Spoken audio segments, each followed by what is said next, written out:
বড়দিনের উৎসব, কেক না হলে কি মানায়? তাই আমিও বাড়িতে ফ্রুট কেকটা বানিয়ে ফেললাম।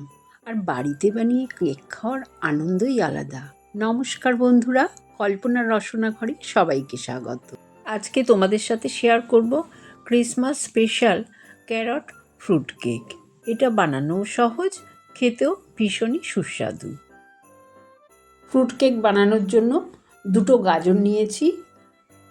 লাল রঙের যে গাজরগুলো হয়, এই গাজরগুলো একটু মিষ্টি মিষ্টি হয়, আর কেকটা বানানোর জন্য এই লাল গাজরই কিন্তু নেবে, তবেই কেকটা বেশি ভালো হবে।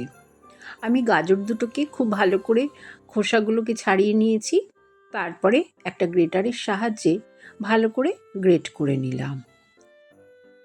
মিক্সিং জারে 1 বাটি চিনি দিয়ে দিলাম, 10টা অ্যালমন্ড বাদাম আর 2টো এলাচের দানাগুলো শুধু দিয়ে দিলাম। এই সবগুলো মিহি পেস্ট বানিয়ে নেব। চিনি গুঁড়ো করে কেকের মধ্যে দিলে কেকটা কিন্তু বেশি ভালো হয়। এবার আমি গ্যাস অন করে একটা তড়কা প্যানের মধ্যে প্রায় 50 গ্রাম মতন ঘি গরম করে নিলাম। এদিকে আমি কেক টিনটাও আগে রেডি করে রেখে দেব। আমি কেক টিনের মাপ করে বাটার পেপার কেটে নিলাম, তারপরে কেক টিনের মধ্যে ভালো করে ঘি ব্রাশ করে নিলাম। তোমরা চাইলে অবশ্য এটা ঘিয়ের বদলে বাটার দিয়েও করতে পারো। ব্রাশ করা হয়ে গেলে বাটার পেপারটা পেতে দেব। তার উপরেও আমি আরেকটু ঘি ব্রাশ করে দেব। কেকটা ঘি দিয়ে বানানোর ফলে এটার কিন্তু স্বাদই অন্যরকম হবে। এবার ব্যাটারটা বানাবো, তার জন্য বোলের মধ্যে আমি যে ঘিটা গরম করেছিলাম, ঘিটা ঠান্ডা হয়ে গেছে। এবার আমি ওই বাটির মধ্যে ঢেলে দিলাম, আর দিয়ে দেব 1 বাটি দুধ, আর দেব 1 চামচ মতন ভিনিগার। তোমাদের কাছে যদি ভিনিগার না থাকে তোমরা একটু লেবুর রস দিতে পারো। খুব ভালো করে এই উপকরণগুলো মিশিয়ে নেব। মেশানো হয়ে গেলে আমি যে চিনিটা গুঁড়ো করে রাখলাম বাদাম দিয়ে, সেই চিনিটা দিয়ে দেব।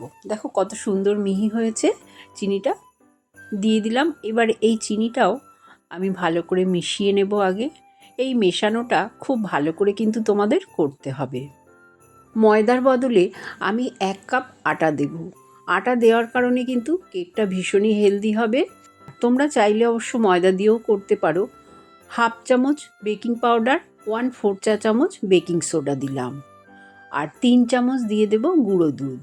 গুঁড়ো দুধটা অবশ্যই দেওয়ার চেষ্টা করবে, এটা দিলে কিন্তু স্বাদটা ভীষণই ভালো হবে। এই শুকনো উপকরণগুলো আমি চালনির সাহায্যে চেলে নেব। এবার ভালো করে এই ব্যাটারটা মিশিয়ে নিতে হবে। ব্যাটারটা কিন্তু খুব ভালো করে মেশাতে হবে। একটা হ্যান্ড হুইস্কারের সাহায্যে ব্যাটারটা খুব ভালো করে মিশিয়ে নেব। আর তোমাদের আমি দেখিয়ে দিচ্ছি যে ঘনত্বটা কীরকম হবে। ভালো করে মেশানো হয়ে গেলে আমি যে গাজর গ্রেট করে রেখেছিলাম দিয়ে দিলাম। গাজরটা দিয়ে এবার খুব ভালো করে মিশিয়ে নেব। গ্রেট করা গাজরটা দেওয়ার পর আমার মনে হলো আরেকটু দুধ লাগবে, কারণ ব্যাটারটা বেশ ঘন আছে। তাই আমি আরেকটু দুধ দিয়ে দিলাম, দিয়ে খুব ভালো করে মিশিয়ে দেব। এবার আমার ব্যাটারটা একদম পারফেক্ট হয়েছে। তোমাদের একটু ঘনত্বটা দেখিয়ে দিচ্ছি যে কীরকম হবে। ফ্রুট কেক বানানোর জন্য এই রকম একটু ঘন ব্যাটারই দরকার। এবার এই ব্যাটারটা কেক টিনের মধ্যে পুরোটা ঢেলে দেব। এদিকে গ্যাস অন করে আমি একটা কড়াই বসিয়ে রাখলাম, যেই কড়াইটার মধ্যে কেকটা বেক করব। কড়াইটা গরম হতে হতে আমি এই ব্যাটারটার মধ্যে কিছু ড্রাই ফ্রুটস দিয়ে দেব। প্রথমে কিছুটা টুটি ফুটি দিয়ে দিলাম, তারপরে দিয়ে দেব গোটা গোটা অ্যালমন্ড। অ্যালমন্ডগুলো সাজানো হয়ে গেলে আমি কিছুটা কাজুও দিয়ে দেব।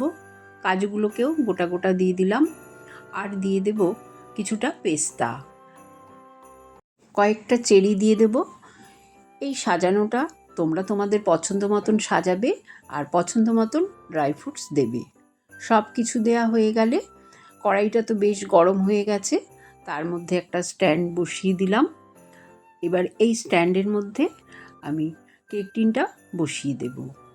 কিছুটা ওপর থেকে চকো চিপসও দিয়ে দিলাম, তারপরে কড়াইটাকে ঢাকা দিয়ে দেব। ঢাকাটা কিন্তু খুব ভালোভাবে দিতে হবে।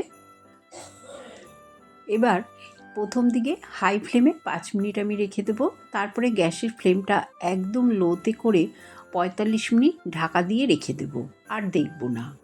প্রায় 45 মিনিট পর ঢাকনা খুলে তোমাদের দেখাচ্ছি। দেখো, একটা টুথপিক আমি ভেতরে দিয়েও চেক করে দেখে নিচ্ছি যে কেকটা কত সুন্দর বেক করা হয়ে গেছে, কাঠির গায়ে একটুও লাগেনি। দেখতেই পাচ্ছ কেকটা সুন্দরভাবে বেক করা হয়ে গেছে। কেক ভালো মতন ঠান্ডা হয়ে গেলে একটা প্লেটের মধ্যে ঢেলে নেব। বাটার পেপারটাকে ছাড়িয়ে প্লেটের মধ্যে রেখে দিলাম। কেকটা তোমাদের আমি কেটেও দেখিয়ে দিচ্ছি যে কতটা সফট হয়েছে আর কতটা স্পঞ্জি হয়েছে, তোমরা এটা দেখলেই বুঝতে পারবে। দেখো, তোমাদের দেখিয়ে দিচ্ছি। দেখেছো তো যে কেকটা কতটা সুন্দর দেখতে হয়েছে? রেসিপিটা বাড়িতে বানিয়ে বলো কেমন লাগলো। ভালো লাগলে কমেন্ট করে জানিও। চ্যানেলটাকে লাইক শেয়ার করো, নতুন বন্ধু হলে সাবস্ক্রাইব করো। সুস্থ থেকো, ভালো থেকো। ধন্যবাদ।